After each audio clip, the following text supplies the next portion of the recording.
cares ini sekolah terbaik ke tidak. Kalau dah ada orang kena rogol, kena bunuh, kena buli, nama sekolah tu tak penting. Yang penting adalah keselamatan dan nyawa anak-anak kita di situ. Puan Yang di-Pertua, saya merupakan salah seorang graduan sistem persekolahan awam. Daripada taska ke sekolah kebangsaan, sekolah menengah, sampai ke institusi pengajian tinggi. Bagi anak-anak yang datang daripada kelas pertengahan dan B40, ini adalah harapan utama bagi mereka. Kerana pendidikan adalah jalan yang terbaik untuk membebaskan keluarga daripada belenggu kemiskinan. Dari kes Zaira Karina, kes buli di Johor yang menyebabkan penggegaran otak, kes rogol berkumpulan sampai berani untuk merakamnya, ke kes terbaru yang berlaku pada pagi ini, di mana adik yang berumur 16 tahun ditikam sampai mati. Ini semua berlaku dalam persekitaran sekolah. Sekolah ini adalah seperti rumah bagi kita, rumah yang kedua. Cikgu adalah bagaikan ibu bapa di sekolah. Tempat yang patut dilihat sebagai tempat yang paling selamat selepas rumah kita, sekarang tidak asing lagi apabila ada perkataan bunuh, rogol, buli yang sentiasa berlaku.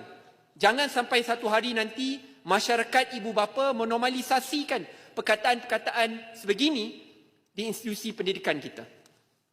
Saya risau kerana dalam beberapa ucapan saya lepas, saya dah kongsikan data dan statistik yang menunjukkan di mana sekolah kebangsaan yang sebelum ini merupakan pilihan utama, bukan setakat golongan pertengahan atau B40, tetapi orang kaya pun memilih sekolah kebangsaan sebagai pilihan utama mereka. Tetapi dari tahun ke tahun, trend ini telah berubah. Bukan setakat orang yang datang daripada satu bangsa tidak lagi memilih sekolah kebangsaan sebagai sekolah utama, tetapi kini ada juga ramai orang Melayu daripada kelas pertengahan yang tidak lagi memilih sekolah kebangsaan sebagai pilihan utama mereka. Saya rasa kalau kita buat simple study, tanya ibu bapa contoh yang pergi ke sekolah kebangsaan, anak-anak di kawasan Klang Valley, dan tanya mana ibu bapa ini menghantar anak mereka pada hari ini, tepuk dada, tanya selera, kita tahulah jawapannya. Kalau tidak ada intervensi yang besar dan drastik, saya risau jurang ini makin lama makin teruk.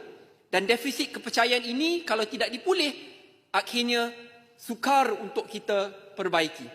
Kita boleh berbelanja puluhan bilion ringgit, umumkan peningkatan belanjawan dari tahun ke tahun.